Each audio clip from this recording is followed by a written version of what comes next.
So I have a question just for psychological help here. So when you have like for example, like right now is at all-time highs and like the pullback that I was expecting never happened. What do Mhm. like what do you wait for? What do you analyze? Um, if you have micro levels in between, you can attempt them.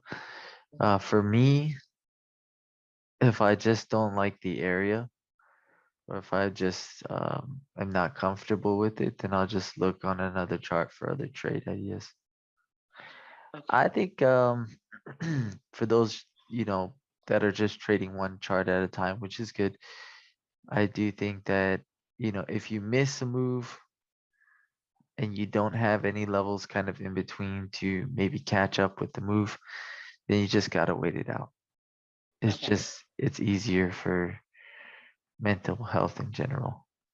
Gotcha. Yeah, because I was waiting for like that pullback that never happened around the 34, 35 areas, Hmm. which is fine. And then after that, we kind of like are in all-time highs, which so basically the only pullback would have been to that peak at 46. Yeah, yeah, But then you're talking about getting long at a all-time high, which obviously it worked out, but for my liking, it's kind of, you know what I mean? yeah. It's gonna be tougher because you guys have tighter stops, right? So Okay. every position you put on has a lot more weight to it because you don't have as much breathing room, right? Ideally, like there's two areas of play for those who want to continue this bullish run, which is sorry, right here. Obviously, you see that peak. This is where the support needs to be caught here, which is where the support was caught this morning on on the open.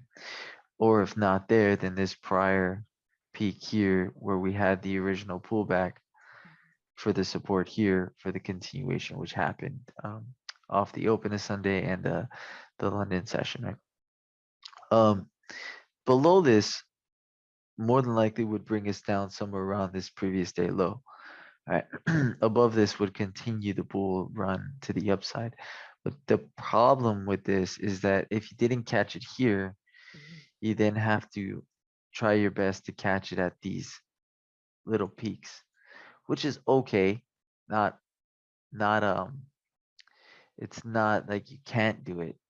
It's just that do you have enough space in your stop, or are you able to bounce back if you lose this trade and then the market comes back here and then continues the bull run? That makes sense? Mhm. Yeah. So it's just a matter of being able to analyze where you want to take your trades.